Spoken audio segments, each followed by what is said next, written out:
Hello, poodling arounders. Today I'm going to take you on a journey to a city that I visited for a very special reason, not to do with its tourism attractions at all. However, having arrived in the German city of Bremen, I discovered that it was absolutely delightful and a wonderful place to poodle around with my camera in hand and my purse open.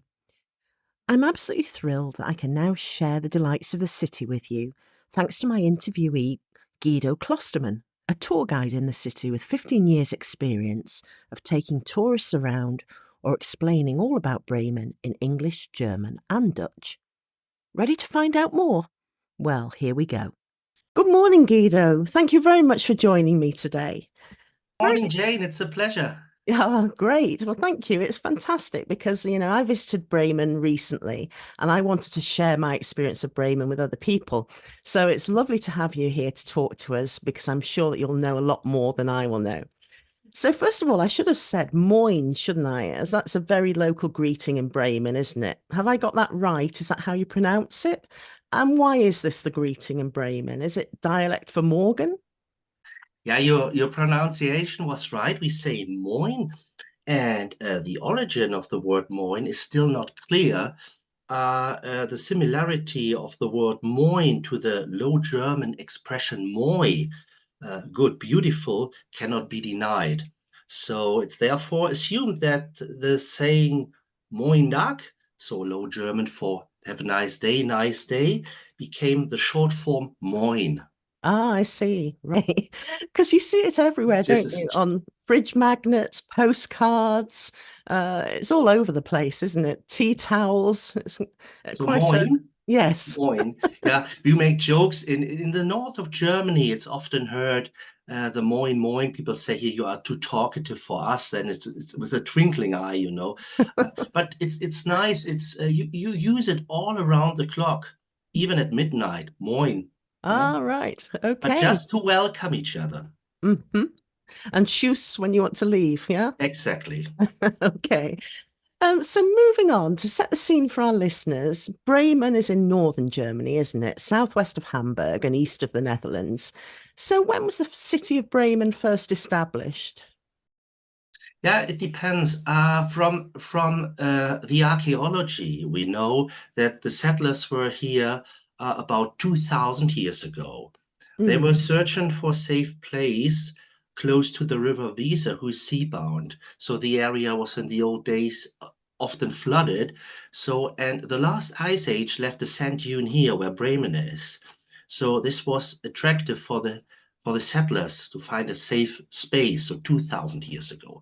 But Bremen was mentioned in the Chronicles 1,200 years ago when the first cathedral was erected. Then Bremen appeared in the Chronicles. So the city square is hugely impressive, isn't it, Guido? And it's dominated by a statue who's called Roland. Could you tell us a little bit about that statue? And also, there's another figure depicted with him. If you could explain a little bit about that as well, that'd be great. He is there since 600 years. He's a knight, you know, with a Mm. shield, and on the shield he states that Bremen has old rights since Charlemagne, the emperor. Roland's statue is made out of stone, and Roland looks in the direction of the cathedral. He's our statue of independence. He stands for autonomy of the city. Roland stands for trading rights and freedom.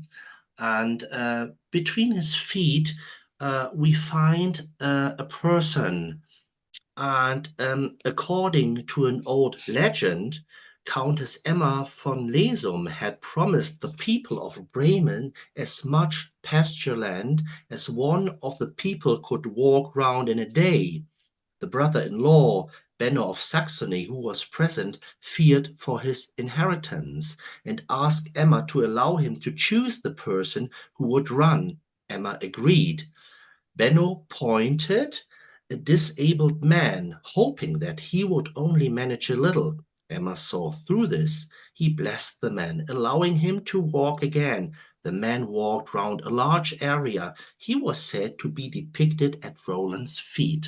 Oh, I see. So, yeah, so it's a little competition that the brother-in-law didn't want anybody to win because he thought he was going to lose all his land. How interesting. This was in a time erected when the cathedral was Catholic, and the Catholic archbishop ruled the city. And the locals say, maybe he has too much power. We have to show him that his power is limited. So they erected Roland's statue as a symbol of independence. But it had no direct impact.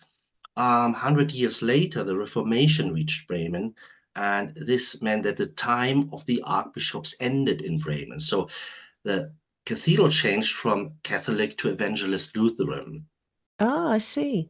Yeah, and it's a very, very impressive cathedral, isn't it? I mean, the whole city square is very impressive, isn't it? But, part of these impressive buildings, there's also the Rat House, isn't there? This is all in one sort of location in Bremen, isn't it? In the square. And that's another extremely striking building, isn't it? So how long has that been in existence and what's special about it? The town hall consists of several parts, of two parts mainly. The oldest part is 600 years old. It's the same time of Roland's statue. So, and the town hall, together with Roland's statue, is meanwhile World Heritage Site. It's on the UNESCO list since 20 years, and there are Mm. several reasons for this. We deal with symbols of independence, as I have already mentioned. It's the oldest town hall Europe-wide in the original condition. It's still the center of political business somehow, meaning the mayor has its office inside, and the mayor of Bremen is a leader of a federal state. So Bremen plus Bremerhaven are the smallest federal state of Germany. So there's a political dimension. Further on, it's open for visitors. It's possible to visit the town hall with guided tours, and it has a delicious fundament. Underneath the town hall of Bremen, we find the oldest wine cellar of Germany, and it contains the largest collection of German wines over the world, even. So these all good reasons for the World Heritage Site. And I actually went into that restaurant that's under there, the Ratskeller, and I had a very, very nice goulash there, actually, Guido. And it was quite an experience because, it was very atmospheric. It had very large wooden barrels, lovely decor, little hidden tables tucked away behind sliding doors.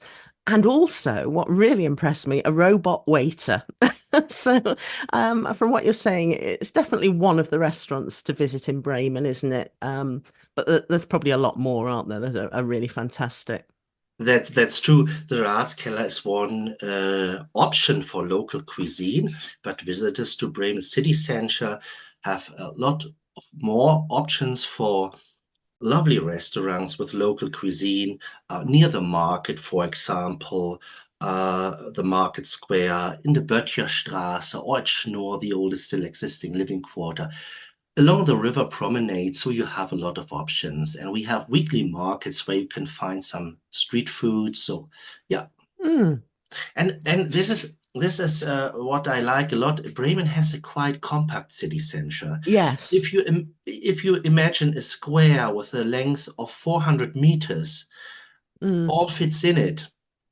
Böttcherstraße, yeah. Market Square, Schnoor, and a part of the river promenade. So Mm, it's easy to walk, to mm. have different scenes, and it's good even for people who have walking disabilities, so they can see the city Sentra.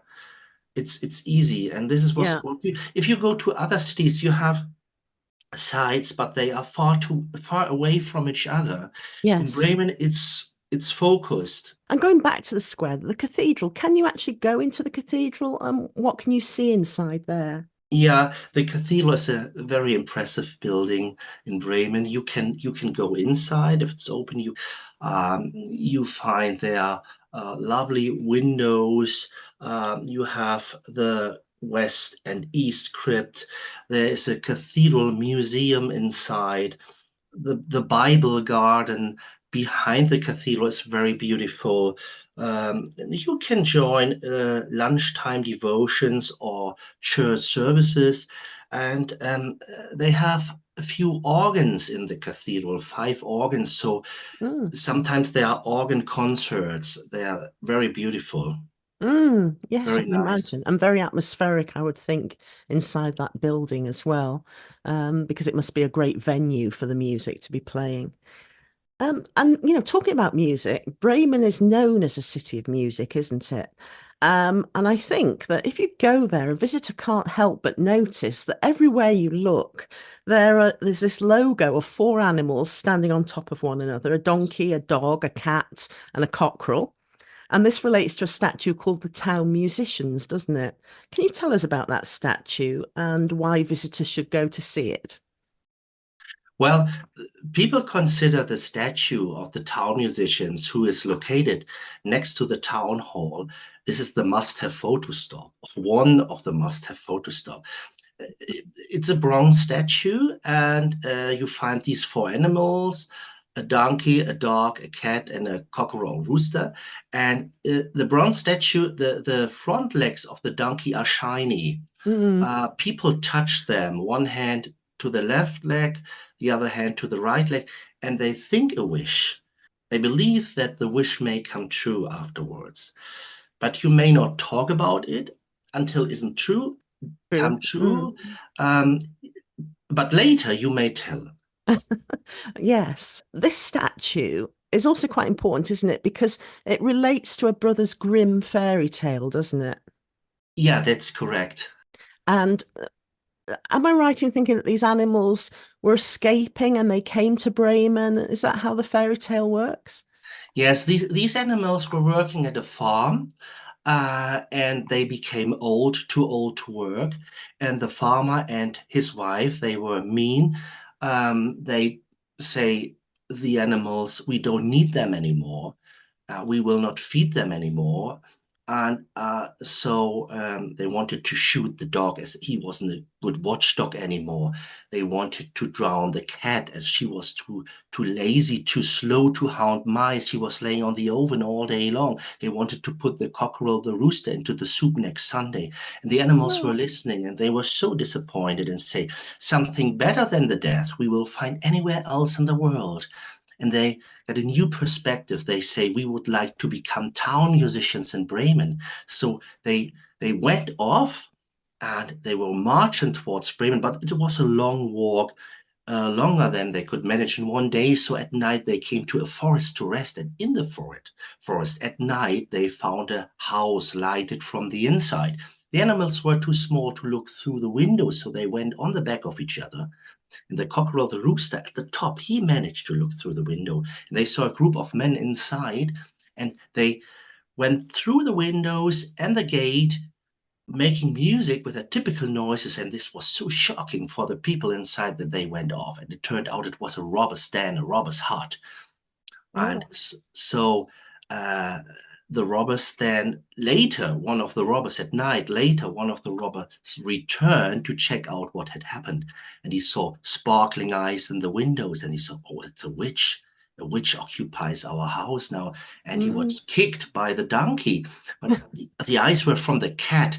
And then the robbers never returned. So Ah, if the oh. animals are not dead, they are still living in the house in the forest. Oh, what a lovely story. That's really nice, isn't it? It's about solidarity in life. This is the message. Four Mm. creatures whose life is in danger survive commonly. Oh, that's really, really nice. And this fairy tale became very popular by Brothers Grimm by their fairy tale collection published about 200 years ago. And this is an exception because they name a real city in the fairy tale Bremen. This is pretty unusual for a fairy tale. Maybe you have seen that there are a lot of souvenirs dealing with the town musicians. Yes, I've bought a few actually. And I bought a lovely painting actually. It was quite different with the four characters sort of round the picture. So it wasn't a traditional representation of them. It was quite a modern take on it, but it's a really, really nice thing. And that's now upstairs in my house. Oh, great. So, what's also really interesting I found is that in the square, there's a lovely, for a start, there's a lovely miniature representation of the city, isn't there? But right by there, there's a manhole cover. And as you're walking along, you can hear the noises of strange creatures, which actually are the dog, the cat, the cockerel, or the donkey. But this only works, doesn't it, if somebody puts a coin into that manhole cover. So I put several coins in there, but where does the money go? Oh, the money go to projects in Bremen. Former projects were, for example, art therapy for children and young people, the voluntary service, or the for the mobility of the elderly and people with walking disabilities. Ah, that's really good then. So it goes to a really good cause. Because it's great fun to hear the noise of these animals, but it's also nice to know that the money does something good, isn't it? So it sounds like that's really worthwhile doing. Now, I'm going to move you away from the main square now. Now, if you do this, you have to watch out for the trams, don't you? Because it's quite easy to sort of forget that the tram track's there. Um, Yes, Jane, we do not have subway in Bremen, but trams, and this is because of sandy underground, high groundwater level. You hardly find tunnels here in my hometown. right. Yes, I In the see. average, Bremen is just 5 meters above sea level. Uh-huh. Right. Okay. So that explains that then. Because they're very efficient, the trams. I have to say, I went on one. I was quite impressed by it. But there's a really lovely area, isn't there? Not that far from the main square called the Schnur. Have I pronounced that correctly? Um, Yeah. can you describe that part of Bremen to our listeners? Schnoor is the oldest still existing living quarter of Bremen. The name Schnoor is because of the terraced houses, row houses. They seem to be strung together on a string in the main street. And this is still a living quarter. It was the quarter in the old days for fishermen, for seafarers. And it's you find there a lot of nice owner-managed shops with arts and crafts, gold and silversmiths. You have a teddy Mm. bear store there. You have a paper model store there. You have an umbrella maker, a Christmas store, and a lot of other stores. It's very beautiful. And you have lovely restaurants for local cuisine and others. Yes, I bought far too many things in that area, actually, Guido. I spent a lot of money, but I do love that kind of shop where it's very specialist and it's crafts work and things like that. So I found that area really, really charming. But there are other really lovely shops in Bremen, aren't there? Like I found the chocolate shop that's not far from the square. And the chocolates were absolutely delicious, I have to say. So it's a good city to shop in, isn't it? Yes, I like it. Is you have these options in the inner city center. You have historical buildings, and then you have shopping areas around. Have you been in the Viertel? This is behind Schnoor. This is a quarter, so the most urban quarter of Bremen with shops for you find street food there and more restaurants. It's a graffiti art at the walls and some live music. And there we have the culture mile. I walked sort of the way towards the Kunstmuseum and Mhm. then into the park. So I explored the park a little bit and then Hmm. sort of went back in a circle back into the main city. So I may have seen some of this area, I'm not sure. So back to music now. Right by the tourist office, there's something very special that I think happens 3 times a day, isn't there? Can you tell our listeners about that? Yeah, you talk about the Glockenspiel. Yes, yes. Uh, when have you been here in Bremen? March. In March, yeah. Mm, In March, it's 3 times a day, but okay. from January to March, 3 times a day. From April to December, it's more often, every full hour between 12 and 18 o'clock. Oh, wow. Okay. 30 bells made of high-end Meissen porcelain play music there. Mm.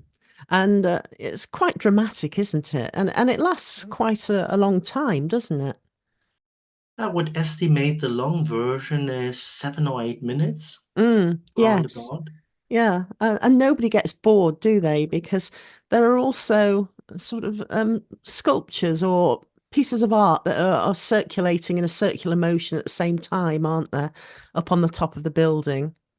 Yeah, underneath the Glockenspiel, a bit left-hand side in the corner, there is a piece of wall which is movable. And there Mm. you can see wooden boards while the Glockenspiel plays. You see boards of pioneers of shipping and aviation, like Christoph Columbus, like Zeppelin, or like Charles Lindbergh. And this is because of the founder of the Böttcherstraße, the man Ludwig Roselius, a rich coffee merchant. He Mm. opened this, he financed this open air museum. Um, he traveled through the United States more than once and learned Uh-huh. about modern production methods. And he wanted to dedicate this to the pioneers of shipping and aviation, to the people, um, let's call them the bridge builders somehow, Hmm. between Europe and the United States.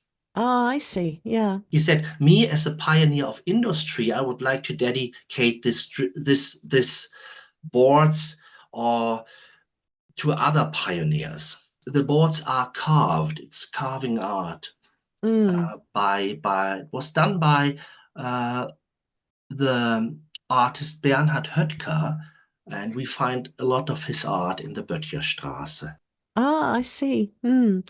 And it's very interesting because they turn around, don't they? And the music's playing, and it's just very mesmerizing, I think, to see that when you're standing in that very small street, looking up at it. A little crowd has gathered, and everybody's looking at the same thing. It's a really nice, special moment, I think, in the middle of Bremen. Yeah, it delights people to see it. Yeah, definitely.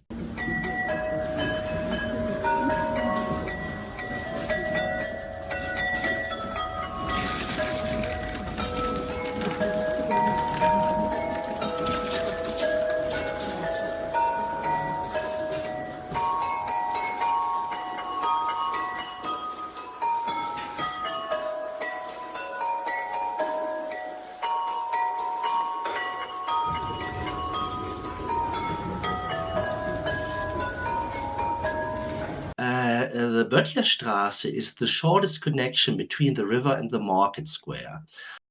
Which is a little like Harry Potter's Diagon Alley, isn't it?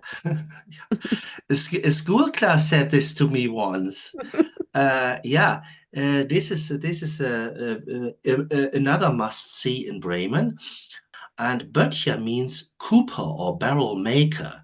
So there the containers of the medieval period were made, the coops or the barrels.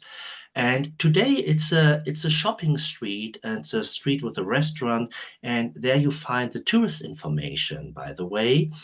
And the street is made out of bricks, and it should be the northern German architecture over centuries. It was financed by a wealthy merchant called Ludwig Roselius, who invented with others the decaf coffee in Bremen in 1905.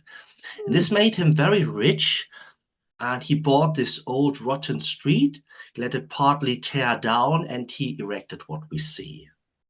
So Yes. 90 Oh, years ago, roundabout. oh, why? Okay. So decaf coffee. I didn't realize that. So, Guido, does anything else musical take place in the city? Well, there are different festivals or performances over the year. So the Jazz Ahead, for example, is in April. Then later on we have a Breminale, so at the riverside. There are several stages. It's open for the public, it's open for everybody. We have other open space stages at the yard of the cathedral. In June, we have Hög Summer City Festival with different stages and music. And then we have Bremer Musikfest. This is so crossover music festival, Hmm. but with classical music. And then we have venues where concerts are held, like Metropol Theater of or ÖVB Arena, and very popular is as well concert hall Die Glocke. They are more focused on classical concerts, but they offer other concerts as well. Oh, I see. So the first one that you mentioned, was that a jazz festival then? It's a jazz festival. Mm. I look forward to visit this in two weeks. It's a jazz festival in Oh, Bremen. right. I bet that's In wonderful. different clubs, and so in different places one can walk around, discover yeah, musicians from all over the world come to Bremen. Mm. Oh, that sounds brilliant. Yes. Yeah. I mean, everywhere I went, there seemed to be some sort of music going on, which was lovely. And it was very sunny, but very, very cold, I have to say. There seems to be a wind in Bremen that is really, really chilling. Is that true? It depends. I was It sitting by the river depends. and I was absolutely frozen at one point, but it was very, very sunny and nice. But talking about the riverside area alongside the River Weser is lovely, isn't it? With some really nice places to eat and drink and lots of interesting boats to see. So, what opportunities are there to explore the river if you're a tourist? Can you go on any of these boats? Yeah, there are frequent boat tours on the river. You can explore the river on a boat tour, so to say. Or another option I like is to cycle along the river, because we have wonderful cycle paths in Bremen, and a lot of people cycle in Bremen. I do myself. It's a flat area, and and Bremen is called being one of the main cyclist cities Europe-wide. Mm, So Amsterdam, Copenhagen, Bremen, because round about 140,000 people cycle in the average every day in Bremen. This is what you can do along the river. But there are boat tours as well. We have several restaurants, ships who are fixed there. They do not go, so you can sit on a vessel, or you can sit at the river promenade Schlachte, where you have a lot of restaurants. You can sit in the warm season outside in a large beer garden to watch what's going on the river, what is going on there. So yeah, the river is part of the impression. yeah, I think that's where I went wrong, Guido, because I sat outside in the start of March when it was very, very cold. I should have waited for the nice sunshine to come along before I did that, but never mind. So is there a particular dish that people should try that's very local to Bremen? I had some fantastic cake when I was there, but what else is particularly local?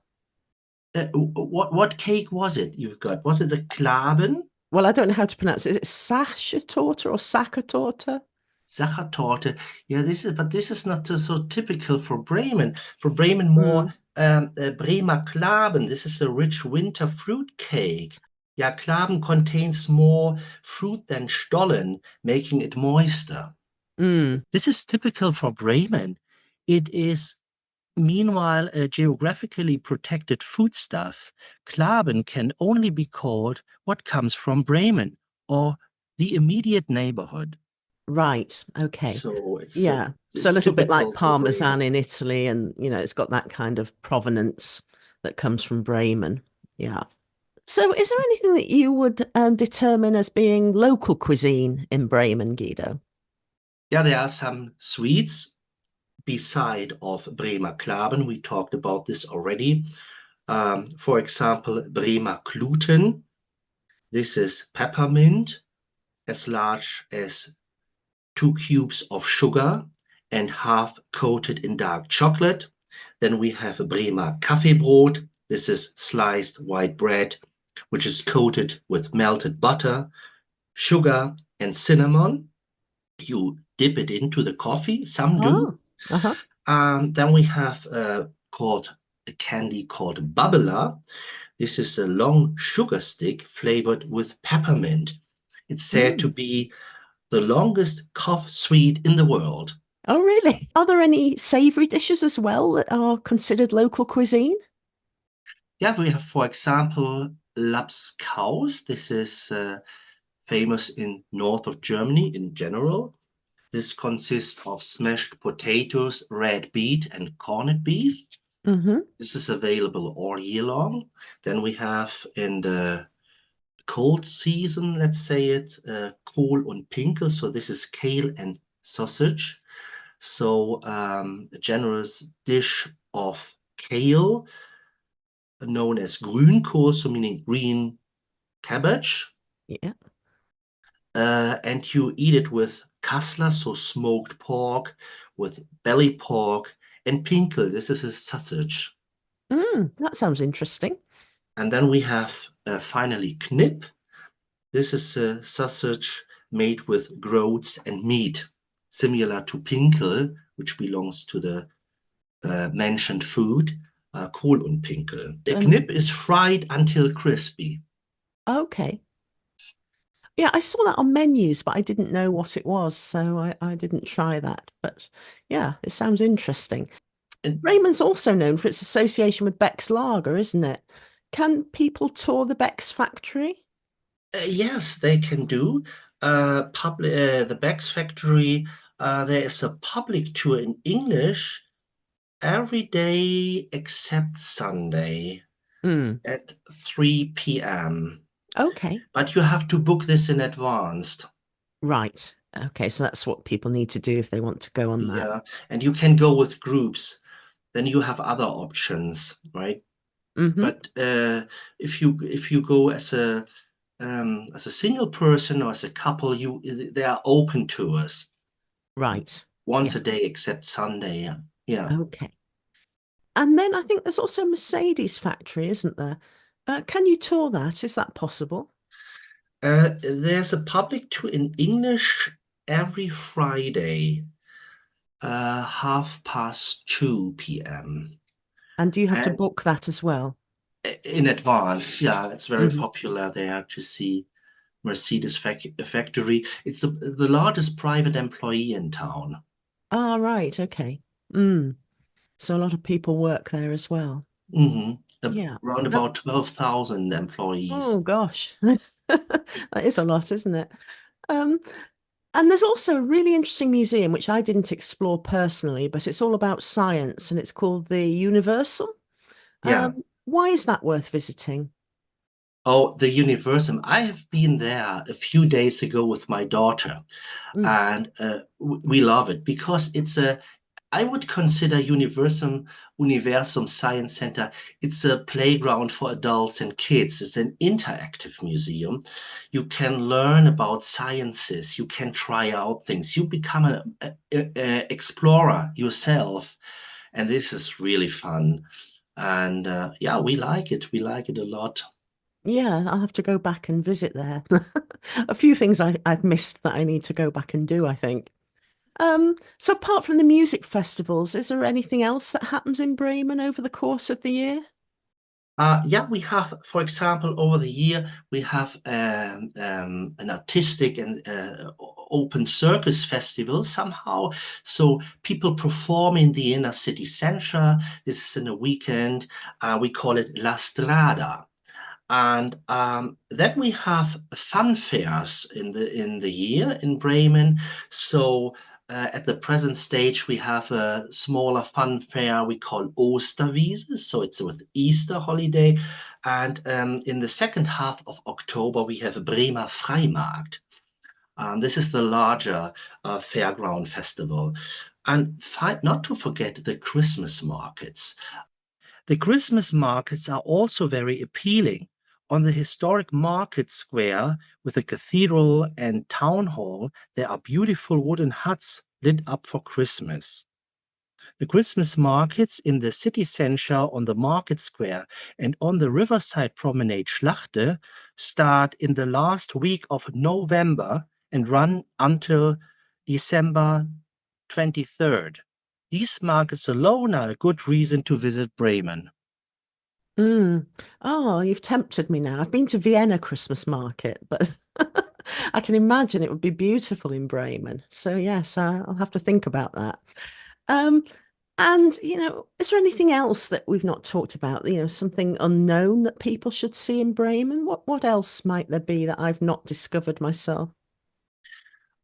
Bremen is a very green city with some parks. I would recommend people to see the rhododendron and azalea park. It has one of the largest collection of rhododendron and azaleas over the world. It's open for visitors, but in the greenhouses you have to pay entrance. But it's a very large park. You can walk around. It's beautiful. And then the Citizen Park in Bremen, it's called Burger Park. This is another option to go. And what I think it's interesting, it's called a region, it's called Überseestadt, so overseas city. This is one of the large reurbanization projects Europe-wide. This is the quarter where we had a lot of shipping in the old days, and now it's a reurbanization quarter um, with modern houses and it's a mix. It's a new quarter, and it's not so far away from the city center. Hmm. That sounds interesting. Yeah, so there is a lot I need to go back and see, I think. So if people want to book a tour with you, how do they go about that? Oh, you can contact the Bremen Tourism Office or Bremen Tourism. If people would like to prepare the tour coming to Bremen, I would recommend the website bremen.eu. EU, yeah, Hmm. and there you find a lot of the options we've talked about already. You can book tours there, and if you are in Bremen, I would recommend the daily city walk in English. Thank you. Starts at the tourist information in the inner city center. And this is a lovely place, the tourist information. The people are so kind, so helpful. You can contact them. You can book several tours there. So Yeah. And to remind people, the Tourist Information Centre is in Diagon Alley, isn't it? it is Yeah. underneath the Glockenspiel. Yes. So that's fantastic. Thank you very, very much for your time. That's been a great insight into Bremen. I'm sure people will find that extremely interesting. Thank you very much, Guido. Thank you, Jane. It was a pleasure. So, wasn't that a fantastic chat with Guido? Hopefully, it's inspired you to visit the city. I have to confess that I did make a wish at the town musician statue in Bremen, but I'm not going to reveal what it was, especially as Guido has highlighted how that's a bit of a no-no and your wish really mustn't be revealed. It's a little bit selfish anyway, but it really is my greatest wish, on the daily, as they apparently say in America. But what was it that allowed me to stumble across Bremen? In short, it was my great-uncle Valentine, someone I never knew, but who my grandma, his sister, talked about a lot when I was a very little girl. She used to tell me that he'd been shot down over Belgium in World War II. Back then, there were no digital records, so I assumed that to be correct. When records did become available, however, I discovered that actually he was shot down at Zeven in Germany. I also discovered so much more. That he was actually the pilot of the Sterling N3664 plane from Number 7 Squadron. That he died with his fellow 6 crew members, one of whom was Canadian. that he was just 26 years old, that they had taken off from Oakington, just a stone's throw from where I went to university in Cambridge, and my grandmother never ever told me this, that just a year before he had been awarded the Distinguished Flying Medal. My mother had always wanted to find him but never got the chance, so I decided it was time that someone did find Uncle Val and left a memorial for him. So I drove for about an hour from Bremen to the Becklingen War Cemetery, where he and his crew were transferred in the 1950s. It was such a moving experience, in a cemetery with beautiful white headstones and well-maintained lawns. He lies in a peaceful spot towards the back, near trees in which birds tweet incessantly. As I pulled up, remarkably, 2 cranes took off from right by the gate and flew off. Something told me that this was my mum and grandma looking down. I didn't stay too long. I placed my memorial, I said hello to Uncle Val, and I paid my respects to his fellow crew members, Huntley Brander, Canadian, Charles Dryber, James Dale, Dennis Poole, Alfred Redding, and Thomas Young, all lying beside Uncle Val, Flying Officer Valentine Hartwright. I left, but I signed the visitor book before I did. The comments in there summed up the whole feeling that I had, talking about the total futility of war and needless loss. The words of Axl Rose filled my head. Look at your young men fighting. Look at your women crying. Look at your young men dying, the way they've always done before. Ironically, there is one photo of the crew together. It was taken on the 30th of June 1941. That was the day that the plane was shot down. The photo must have been taken hours before they were all killed. I drove to the lovely town of Soltau and reflected on how lucky we are in both England and Germany to now live in peace. Let's hope it continues. Until the next time, look after yourself whether you are in Carlisle or in California. And remember, as I always tell you, that life is much more fun when you're poodling around.